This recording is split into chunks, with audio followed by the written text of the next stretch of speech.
Hello à tous, je vous souhaite la bienvenue sur ma chaîne qui s'appelle Vivre son authenticité avec sérénité. Je m'appelle Aurélie, je suis astrologue. Alors la vidéo d'aujourd'hui va porter sur la pleine lune en Vierge qui va se dérouler vendredi 14 mars à 7h55 du matin, heure de Paris, à 23°57. Alors cette pleine lune sera peu ressentie par les troisièmes décans Cancer, Scorpion, Capricorne et Taureau. Mais par contre, ça sera un peu plus tendu pour les troisièmes décans Poisson, Vierge, Sagittaire et Gémeaux.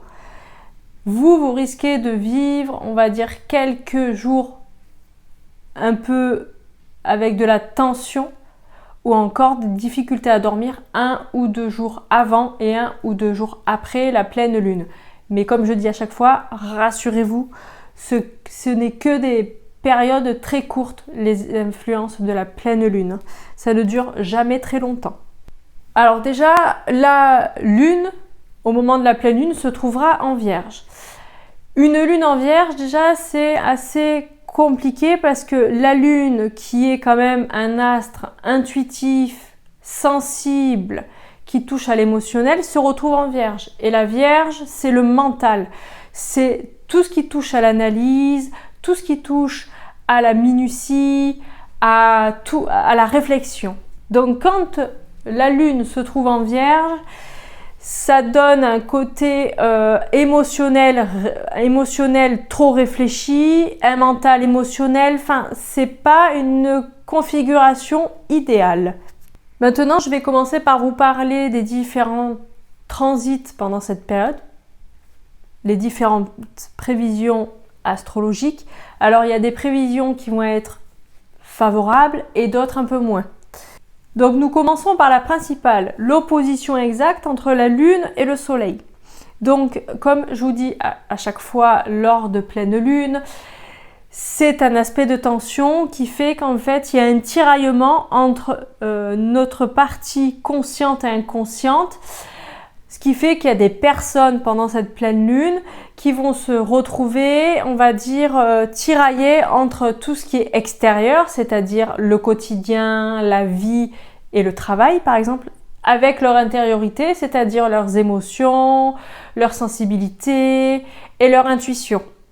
La Lune se retrouve opposée à Saturne, ce qui fait que pour certaines personnes, il va y avoir du mal à gérer ses émotions. Ces personnes-là auront soit un trop-plein émotionnel et ça va exploser, ou qui auront, on va dire, une période où elles ne montreront rien. Ça peut être tout ou rien, mais il va y avoir un problème au niveau du dosage et au niveau de la gestion. C'est-à-dire qu'il y a des personnes qui vont être hyper démonstratives et qui vont avoir des trop-pleins émotionnels, et d'autres qui vont se retrouver dans la rigidité, dans la froideur et la distance, mais ça sera très compliqué à gérer pour ces personnes-là.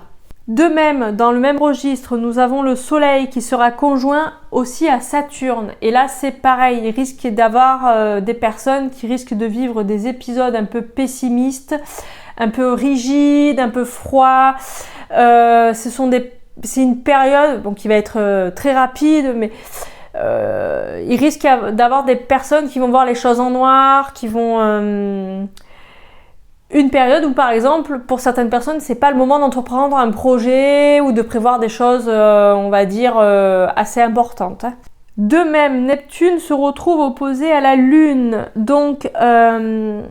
cette configuration-là non plus n'est pas idéale parce que il risque d'y avoir un flou au niveau émotionnel et certaines personnes risquent même d'avoir un trop-plein émotif, c'est-à-dire trop d'émotions, il y a trop d'émotions d'un coup, et ces personnes-là, elles risquent de vivre des moments très compliqués. Donc c'est carrément pas le moment pour ces personnes-là aussi de prendre des décisions importantes. Neptune se retrouve aussi conjoint au Soleil. Là, c'est un petit peu le même registre, c'est-à-dire qu'il y a des personnes qui vont se retrouver avec une imagination florissante, quelque chose d'énorme, qui vont avoir plein d'idées, mais il va y avoir une difficulté, c'est de classifier ces idées. Il risque d'y avoir des personnes aussi qui risquent de vivre un certain flou, qui vont pas savoir où elles vont pendant cette période. Enfin, il vaut mieux, cette période-là, pour certaines personnes, c'est vraiment se mettre au repos et laisser passer un petit peu cette période qui peut être un peu floue, parce que ces personnes-là risquent de ne pas avoir trop les idées claires, hein. Néanmoins, Uranus se trouve à la fois en aspect positif avec le Soleil et la Lune, ce qui fait que ça va donner des envies d'originalité pour certains, de vouloir faire des choses qui sortent des sentiers battus, je dirais, quelque chose de nouveau, quelque chose qui donne un peu un piment, qui sorte de l'ordinaire. Et il peut y avoir aussi pour certaines personnes des événements soudains positifs par rapport à la famille, concernant la famille ou le foyer. Il peut y avoir une super bonne nouvelle qui arrive de manière assez soudaine, mais qui sera bien vécue et positif. Donc, et concernant cet aspect avec le soleil, ça peut aussi donner des envies de renouveau, c'est ce que je viens de dire, des envies d'originalité. Donc il y aura vraiment, pour certaines personnes, une envie de sortir de sa zone de confort, d'aller vers quelque chose d'inconnu, mais quelque chose qui va nourrir un petit peu l'envie de découvrir de nouvelles choses, un peu de mettre du piment dans le quotidien, c'est ce que je viens de dire, hein. Après, il y a une très belle configuration car le Soleil se retrouve en trigone avec Mars. Donc trigone, c'est un aspect positif. Donc il va y avoir des gens qui vont avoir beaucoup d'énergie pendant cette pleine lune. Beaucoup d'énergie. Donc cette énergie, elle peut servir par exemple à construire quelque chose de concret ou en tout cas peut-être aussi continuer un projet, quelque chose qui a déjà démarré et quelque chose qui nécessite de l'énergie. Donc cette configuration peut donner à certains l'énergie finalement pour soit démarrer quelque chose d'assez important au niveau travail par exemple, ou ça peut être une période pour d'autres aussi pour faire une activité sportive, pour éliminer le trop plein d'énergie qu'il peut y avoir pendant cette période. Et puis il va y avoir des autres personnes qui vont se retrouver avec des envies de faire beaucoup plus de choses qu'à l'accoutumée aussi. Alors comme la pleine lune va se trouver en Vierge, la planète qui gouverne la Vierge, c'est Mercure. Donc cette planète aura une influence majeure pour cette pleine lune. Donc au 14 mars prochain, Mercure se trouvera en Bélier. Donc la communication pendant cette période, elle sera très spontanée, elle sera directe. Il va y avoir une affirmation de soi aussi pour certaines personnes qui va être au rendez-vous. Il peut y avoir malgré tout une tendance au conflit parce que les béliers, il ne faut pas oublier que c'est des martiens. Et que mine de rien, la communication diplomate, c'est pas du tout leur fort. Donc ça risque d'être une communication abrupte, une communication directe et surtout certaines personnes vont même parler spontanément sans forcément réfléchir avant. Ce qui fait que les bonnes choses vont sortir mais aussi les mauvaises. Ce qui fait que ça pourrait créer des conflits potentiels. Donc vraiment faire attention à réfléchir avant de parler pendant cette période aussi pour certaines personnes. Mercure se retrouve néanmoins en aspect positif avec Jupiter. Donc Jupiter, c'est une planète qui, quand elle est en aspect positif, elle va mettre en lumière la planète avec laquelle elle est en aspect. Et elle va lui donner plus de puissance en fait. Il va y avoir un côté où elle va la mettre en lumière, donc elle va lui donner plus de puissance. Donc dans ces cas-là, elle va donner plus de puissance à Mercure qui est la communication et la pensée. Donc il va y avoir chez certaines personnes une grande capacité à communiquer. Certaines personnes vont beaucoup parler, beaucoup plus que d'habitude. Et il y aura beaucoup d'éloquence aussi, voilà, donc ou une pensée florissante. Il va y avoir des personnes qui vont avoir des idées, pas comme ça, paf, qui vont arriver, qui seront de très bonnes idées parce que là, comme je vous dis, il y a un aspect positif. Donc ça va mettre en lumière la communication de certains pour pouvoir les aider justement à s'exprimer de manière constructive. Néanmoins, du coup, Mercure se retrouve conjoint à Vénus qui est en rétrogradation.